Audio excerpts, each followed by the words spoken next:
Hello, this is Bill Moreland with BankReg Data.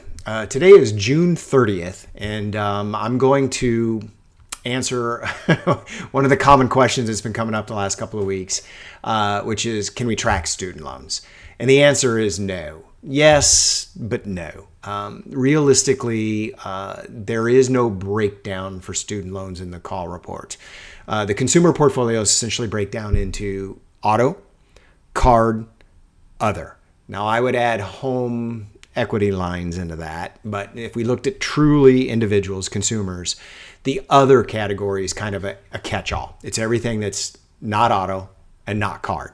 So student loans are going to be in the call report, but they're going to be in that individual's other category, which means when you look at a large, multi-line lender, Wells Fargo, Bank of America, do they do student loans? I suspect.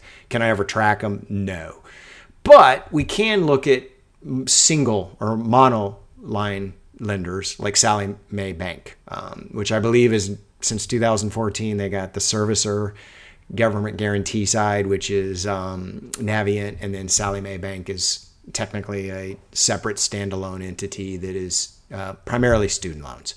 So what we'll take a look at here is what is their portfolio doing. And it's not insignificant. It's $22 billion. But let's take a look. Total assets are sitting at around $29 billion. It very much looks like a managed number. You see that they got some peaks and then they drops and then some peaks and then some drops. If you take a look at their balance sheet, cash is a very big chunk of that. What do they got? The cash. They got it all sitting at the Fed. So they got $3.7 billion, and we can see what that's earning. We go to yield. We go to balances due. We can see they're generating $40, $50, $60 million. There's the 5.4%. There's the rates coming down, 4.3. That 40, 50 million, you come into income expense. You look at pre-tax net operating. We can see what their income is, which is spectacular, right? Spectacular. But you do see some drops. And I'm going to guess that corresponds with essentially sold and securitized. So we can see that. Go to off balance sheet. Go to right down here. There it is. $10 billion assets sold and securitized. So we see what they're doing. We see how they're managing their balance sheet. We see that they generate a ton of income. And we see that they periodically have big losses, right? And so if we go in and we take a look, here's their portfolio, total loans outstanding, 22 down to 22. That's that securitization cycle. Total delinquencies are dropping, which is great news. Restructured debt is going through the roof. Those two are very much related to each other. Same story. Again, I'm just beating the same drum over and over and over, right? This is what every large bank is doing now. We're modifying loans at levels that we really haven't seen before. Although with Sallie Mae, I can look at that, right? Here's their total modified loans going back in time. And we can see that the 6.5%, every chart's going to have this. This is crazy COVID days. We no longer have to make payments, right? So that's going to explain a bunch of this. But basically, we see that they've always kind of modified a lot of loans. Even though that this is their book, there's nothing here that's guaranteed. If I go into asset quality, I go to government guarantees, I can see what's delinquent. I can see what's on non-accrual.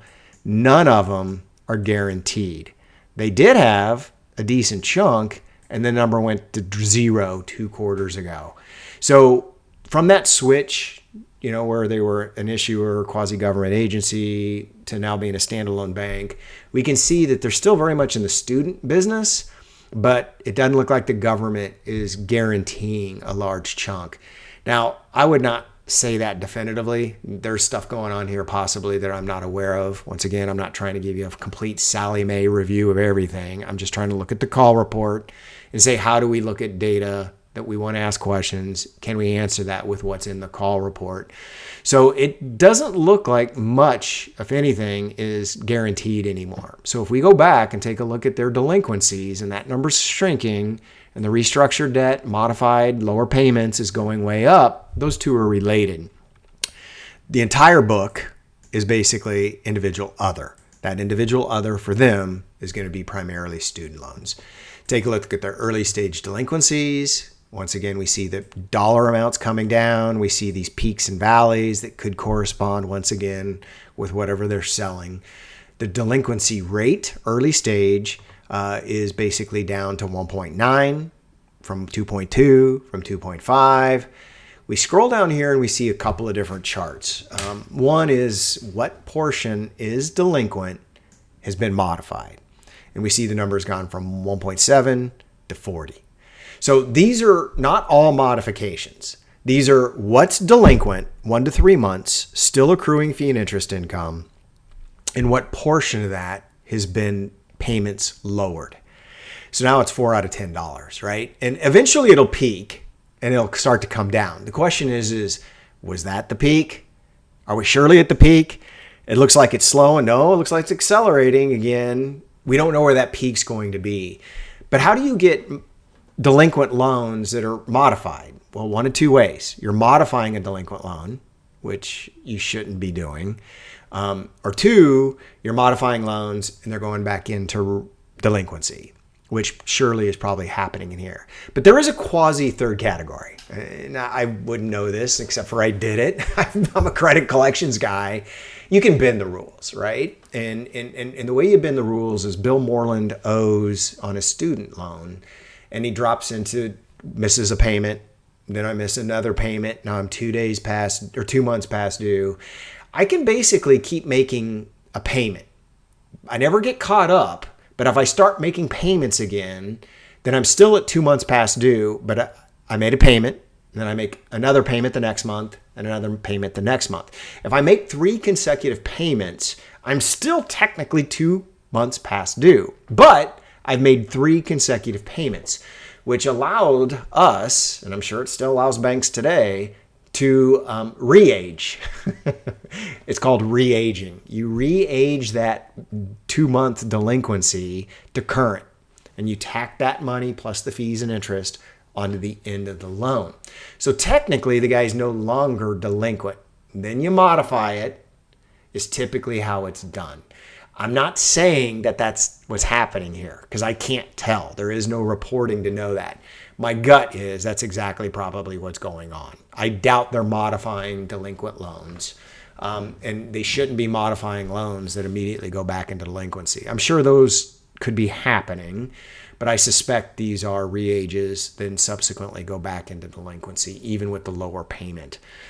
There's clearly a seasonality, the 190, the 192, the 202, 217. So we're still right at where we were at a peak, but clearly the recent trend is down.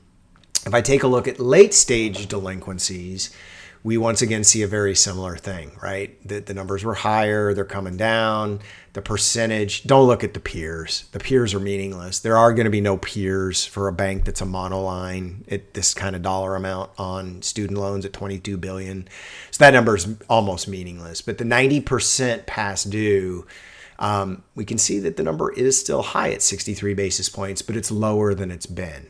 Once again, the percent that has been modified is very, very high. Got as high as 65%, which is right around the time that they went 100% away from being government guaranteed, which makes you wonder, did that part of it, which, right, we're modifying a ton of government guaranteed loans and then we're selling them? And I'm guessing that's probably what was happening. But we're still sitting at 50%. 50% of what is late stage delinquent, still accruing fee and interest income. And this is what leads me to believe there's still some guarantee on there somewhere. Because this bank, if these were privately loans, would never have them on 90 days past due. They would basically be putting them on non-accrual. And we see they have nothing there. Do we see any charge-offs? Yeah, we're seeing quite a bit of charge-offs, right? So we are seeing, once again, the rates coming down, so we're very elevated, still elevated from where we were before, but the numbers may have peaked at that 174, the one right there, 2020 Q4, the number's coming down. But this is no surprise. You modify enough loans, you're going to eventually start having delinquencies come down, and you're eventually going to start having the charge-offs follow and come down. So this is not you got to look at it in terms of portfolio stress. Delinquencies are stress.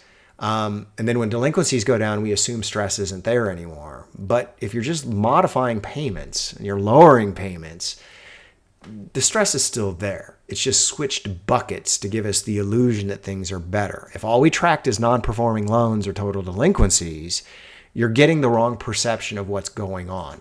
This would tell you delinquencies are going down. A lot of them have been restructured, but delinquencies are going down dramatically. We're starting to get to that point where we were pre-COVID, right? And if we drop to 243 and to 230, everyone's going to be happy. The problem is, I hate to keep using the word fake, but I'll use the word managed. It's very much a managed number. So basically what's going on here is we report 570 million of delinquencies, or 2.52%. Once again, the 2.52% is lower, trending the right direction, but we've restructured $1.5 billion of loans, which is 6.5%, 6.6%. Of that 1.5 billion, 16.5%, 17% of it is delinquent. So that number is there. They really should be putting these on non-accrual. They really should not be recognizing fee and interest income on these. I still question this. It just doesn't really make sense, especially if you've lowered the payment and then it subsequently has gone delinquent. You should not be recognizing fee interest income. And maybe it gets backed out when they go to charge offs. I don't know. But that 570 and that 1.2 billion are mutually exclusive buckets. So we report 252, but really the stress is 8.03%. So this is delinquent loans plus extend and pretend that is yet to fall back into delinquency. And that number is upwards of 8%. So 8% of their book has been modified or is delinquent. And I suspect that number may keep coming down, but understanding it's the delinquencies are being managed by doing more of the modification. So we may be peaking out. This looks a lot like Discover Financial. It looks like a lot like commercial real estate on every large bank. Because it's by design. It's the playbook. They're all doing this, and they're all doing it, I'm guessing, with the advisement and blessing of the policymakers and regulators. Not saying it's a bad thing, but saying we're kind of doing things we've never really done at levels that we've never done them before. Will it work? Perhaps. Maybe. I don't know. I'm not as skeptical as I once was. But I'm still very much of the opinion that we're seeing these guys go back into delinquency at very, very high levels. So I do think it gives us a runway, but I don't think it's going to solve this problem by any stretch of the imagination. As always, I appreciate your time. If you have any questions, please reach out and give me a call. Thank you.